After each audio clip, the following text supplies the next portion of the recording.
Merhaba arkadaşlar, ben Çağrı. Yepyeni bir Kingshot videosu ile tekrardan sizlerleyim. Ayı avında Gen 1'den Gen 6'ya kadar hangi kahramanlar ile ralli açmalıyız ve katılımcı oyuncular hangileri olmalı ve en iyi birlik formasyonu hangi gende nedir? Detaylı bir şekilde size bunu anlatacağım. Herkesin hesabındaki asker sayısı farklı olduğu için arkadaşlar bunun en iyi oranını sizin bulmanız gerekiyor. Ben bu videoda size mantığını anlatacağım.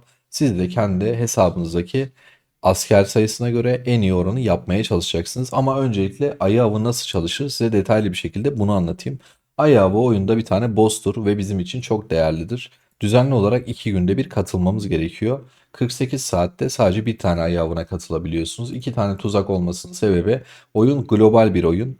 Farklı ülkelerden oyuncular girdiği için bir tanesi o öğle saatlerinde bir tanesi ise akşam saatlerinde genelde olur ve oyuncular İki tane ayı avı tuzağının etrafında dizilirler. Şimdi arkadaşlar şöyle bir şey var. Ayı avına en yüksek hasarı bizim okçularımız verir. O yüzden okçu birimlerimizi kesinlikle daha fazla göndermeliyiz. Okçuların yeteneklerini yükselten, daha doğrusu okçulara fazla hasar verdirebilecek kahramanları kullanmamız gerekiyor. Ben de size bu videoda Gen 1'den Gen 6'ya kadar ki detaylı olarak en büyük rehberi vermeye çalışacağım. Video hoşunuza giderse beğenip yorum yapmayı ve kanalıma abone olmayı lütfen unutmayın. Öncelikle rally kahramanlarından başlamak istiyorum. Rally kahramanlarında Gen 1'den Gen 6'ya kadarkini detaylı bir şekilde anlatacağım arkadaşlar. Sol taraftakiler oyuna para yatıran oyuncular için biraz daha idealdir. Çünkü bu kahramanları bulmak, elde etmek biraz zor arkadaşlar. Sağ taraftakiler ise düşük yatırım, sadece rulet kahramanlarını alan ya da bazı kahramanları alan arkadaşlar için geçerli. Mantığını anlattıktan sonra siz zaten en iyi kahramanları, elinizdeki kahramanları değerlendireceksiniz. İlk başta Gen 1'de başladığınız zaman eğer para yatıran bir oyuncuysanız bu 3 kahramana sahip oluyorsunuz. Formasyon olarak ise 30-30-40. İlk sıradaki piyade, ortadaki süvari, en sondaki ise okçu arkadaşlar. Buna göre bunu ayarlayabilirsiniz. Oyunun başında zaten çok yüksek bir okçu sayısına ulaşamayacağınız için, çok fazla askeriniz olmayacağı için en yüksek hasarı bu formasyonda verebiliyorsunuz. Düşük yatırımlı oyuncular için ise zaten oyunun başında herhangi bir kahraman almadıkları için oyunun bize bedavaya verdiği kahramanları yine aynı şekilde 30-30-40 formasyonda gönderecekler oyunun erken aşaması. Gen 2'ye geçtiğimizde ise oyundaki ayı avında en yüksek hasarı verdiren piyade kesinlikle Amadeus'tur. Amadeus'unuz eğer silahı 6, 8 ya da 10 seviye ise ve 4 yıldızsa bu kahraman ile Gen 11, Gen 12, belki Gen 15 o zamanlara kadar Amadeus'la rally açacaksınız ay avlarında bilginiz olsun. Ama Amadeus'unuz yoksa da onun yerine kullanabileceğiniz farklı farklı kahramanlar gelecek. En azından elimizdeki alternatif en iyi kahramanlarla rally açmaya çalışacağız. Gen 2'ye geldiğimizde ise yine bir balina oyuncu ya da yüksek yatırımlı oyuncular Amadeus, Hilde ve Marlin kullanacaklar. Bu sefer okçu sayısını biraz daha arttıracaklar. Her seferinde aslında şunu yapacağız. Piyadeyi azaltacağız. Piyadeden azalttığımız askerleri okçuya yükselteceğiz. Burada gördüğünüz gibi 20, 30, 50 olarak vermiş ve yükseltmiş. Gen 2 için balin oyuncular için en iyi yatırım, en iyi kahramanlar bunlar. Düşük yatırımlı oyuncular için ise arkadaşlar zaten Çarkıfelek'ten yani ruletten Zoe'yi alıyoruz. Yanına Jabel, yanına oyunun bize bedava verdiği Queen'i koyuyoruz. Eğer Queen yerine Marlin aldıysanız, 4 yıldız yaptıysanız kesinlikle Marlin'i kullanacaksınız. Bilginiz olsun. Eğer bunu kaçırdıysanız da en iyi seçeneğiniz kesinlikle Queen olmaya devam edecek. Siz de formasyon olarak 30-30-40'dan devam edebilirsiniz. Çünkü düşük yatırımlı oyuncuların henüz Gen 2'de yeteri kadar nişancısı olmayacak. O yüzden bu formasyonla devam edebilirsiniz. Gen 3'e geçtiğimizde ise burada Helga, Petra ve Marlin tavsiye ediyor. Ben yine arkadaşlar burada size ben olsam Amadeus kullanırım. Amadeus'un daha yüksek hasar vuracağını düşünüyorum. Arkadaşlarımız tabloyu bu şekilde yapmışlar. Burada da gördüğünüz gibi yine 10, 20, 70 olarak düzenlemişler. Burada bizim olmazsa olmaz kahramanımız artık geniş ruletinden Petra geliyor. Ayı avı için olmazsa olmaz oyundaki en değerli kahramandır. Gen 10, Gen 11'e geldiğinizde bile Petra'yı kullanmaya devam edeceksiniz. Çünkü Petra'nın 3 tane yeteneği de arkadaşlar e, direkt oyundaki tüm birlikleri bufflamaya yani onları güçlendirmeye yarıyor.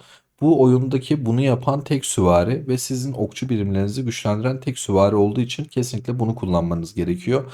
Ve özel silahı da bunun saldırıda işe yarıyor. Silahını da 4 ya da 6 yaparsanız Petra ile istediğiniz gene kadar ayı avında rahatlıkla oynayabilirsiniz. Ve burada Marlin'de devam ediyor. Marlin'in hasarı daha yüksek. Formasyon olarak ise 10, 20, 70 yapmış. Gördüğünüz gibi giderek nişancı sayısını arttırıyoruz. Düşük yatırımlı oyuncular için ise burada Petra'yı zaten ruletten alıp koyduğunuzda artık siz de biraz şeyi yükseltiyorsunuz.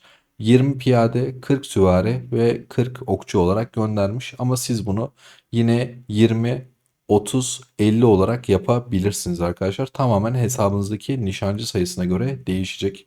Ben düşük yatırımlı arkadaşlara şunu tavsiye ederim. Zaten ayağının dibinde değilseniz gidip rally açmayın arkadaşlar. Arka sıralardaysanız kendiniz rally açtığınızda zaten çok yüksek hasar vuramayacaksınız. Onun yerine daha yüksek okçu birliklerini eyaletinizdeki yani ittifakınızdaki balina oyunculara göndermeye çalışın. Balina oyuncuların rallisine ne kadar fazla okçu gönderirseniz o kadar yüksek ayı avı hasarı ve o kadar ayı avı puanı alacaksınız. Bunu deneyerek görebilirsiniz. Özellikle oyunun başında falan kesinlikle rally açmayın. Zaten asker sayınız yeterli olmayacak. Elinizdeki askerleri de rally açarak heba etmeyin. Çünkü gerçekten çok düşük hasarlar vuracaksınız. O yüzden ittifakınızdaki oyuncuların istatistiklerine sıralamaya bakın. En güçlü 3 oyuncuyu 4 oyuncuyu belirleyin ve yüksek okçu şeyiyle formasyonu ile onların rallilerine kesinlikle katılmaya çalışın. Burada da rally açacaksanız eğer Zoe, Petra, Queen'iniz varsa Queen, eğer Marlin'iniz varsa ise kesinlikle Queen yerine Marlin'i koyacaksınız. Gen 4'e geldiğimizde burada işin rengi değişiyor. Rosa Ayao için gerçekten inanılmaz bir kahramandır. Yetenekleri zaten tamamen nişancıyı bufflıyor. O yüzden uzun bir süre Rosa kullanacağız ve kullanmaya devam edeceğiz. Düşük yatırımlı oyuncular tamamen rulet kahramanları devam edecek ve buraya geldikten sonra artık hem yüksek yatırımlar hem de düşük yatırımlar tamamen bu formasyona geçecekler. 10-10-80 yani %10 piyade, %10 süvari, %80 okçu formasyonuna geçiyor. Bunun ikinci bir seçeneği daha var. Eğer yeteri kadar okçunuz varsa şunu da yapabilirsiniz. İşte 100 tane piyade, 100 tane süvari, geri kalan tüm askerleri okçu olarak da gönderebilirsiniz. İkisi de çok fazla işe yarıyor. Ya da bir tane piyade, bir tane süvari, geri kalan tüm askerleri yine okçu olarak gönderebilirsiniz. En iyi sonuçları alacağınızdan emin olabilirsiniz arkadaşlar. Ama elinizde artık asker sayısı artmaya başladığı için oranı doğru yapın. 6 kişinin rallisine katılacaksanız elinizdeki okçu sayısını 6'ya bölün ve hepsine eşit şekilde formasyon yaparak gönderin ki okçularınız maksimum hasarı versin ve ayı avında en yüksek hasarı siz vurun ve katıldığınız kişilerden de en yüksek puanı kesinlikle siz alın. Gen 5'e geldiğimizde hiçbir şey değişmiyor arkadaşlar. Balina oyuncularda yine Amadeus, Petra, Rosa kullanıyorlar. Ama Gen 6'ya geldiklerinde artık Rosa'nın yerine Yan kalıyor. Hem yetenekleri hem de bireysel olarak artık Gen 4 kahramanı Rosa yerine Gen 6 kahramanı Yang'ın nişancı saldırısı istatistiği daha yüksek olduğu için onun yerine alıyor ve formasyon gördüğünüz gibi değişmiyor. Düşük yatırımlı oyuncularda ise Gen 5 ve Gen 6'da hiçbir değişiklik olmuyor. Bu 3 kahramanı gönül rahatlığıyla kullanabilirler. Yine formasyonda 10-10-80 ya da biraz önce anlattığım formasyonlarda devam edebilirsiniz. Hiçbir şey kesinlikle değişmeyecek. Arkadaşlar bu söylediklerimi kendi hesabınızda uyguladığınızda inanın 2 günde bir ayağı bu var zaten. Bunları deneye deneye kendi hesabınızdaki en iyi sonuçları almaya başlayacaksınız. Bir tane balinanın hesabına, rallisine özellikle daha fazla okçu gönderdiğinizde daha yüksek hasar vurduğunuzu anlayacaksınız. Ya da kendi rallinizi açarken okçu sayısını yükselttiğinizde ve size bu anlattığım kahramanları kullandığınızda yine aynı şekilde kendi rallinizin hasarının da yükseldiğini anlayacaksınız. Şimdi peki rally kısmını anlattık. Katılımcı kahramanlar nasıl olmalı? Katılımcı kahramanlar için sağ olsun ekip bir tane tier list yapmışlar. En üsttekiler en iyileri arkadaşlar. Altında kullanılabilir kısmında A'da Hilde var. Avoid belki olabilir seçenek varsa da diye bunlar eklenmiş. Asla kullanılmayacaklar ise bunlar. Asla kullanılmayacakların arasına Gen 6'daki 3 kahramanı da ekleyebilirsiniz.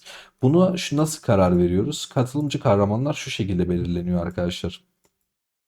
Diyelim ki Yonko. Buraya geliyorsunuz. Sağ üstteki ilk yeteneğine bakıyorsunuz. Net bir şekilde %25 hasar artışı ve öldürücülük artışı vermiş. Bize saldırı ve öldürücülük gerektiği için arkadaşlar bunu ilk katılımcı olarak gönderebilirsiniz. Onun dışında ikinci kahramanımız örnek verelim. Mor kahramanlardan devam edelim. Çenko var. Öldürücülük artışı %25 kullanabilirsiniz. Burada mesela Diana var. Enerji maliyeti düşüşü hiçbir işe yaramıyor. Bir rally katılımcısının arkadaşlar hiçbir şekilde donanımları, tılsımları, şunları bunları bu oyunda etkili değil.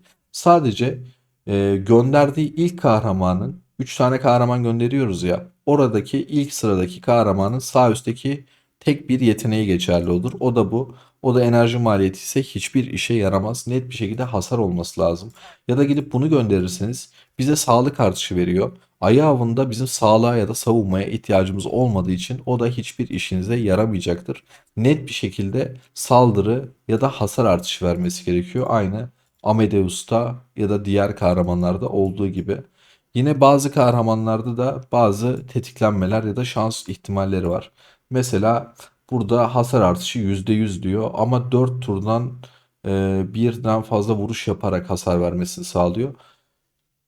Aslında bu kullanılabilir katılımcı olarak. Çok kötü bir seçenek değil. Çünkü 4 turda bir zaten her tur %25 net hasar artışı sağlamış oluyor. Gayet kullanılabilir. Tabii elinizde bu kahraman varsa. S6'daki süvariye baktığımızda ise %40 ihtimalle %50 hasar azaltma şansı veriyor. Asla kullanılmaması gereken bir kahraman katılımcı olarak.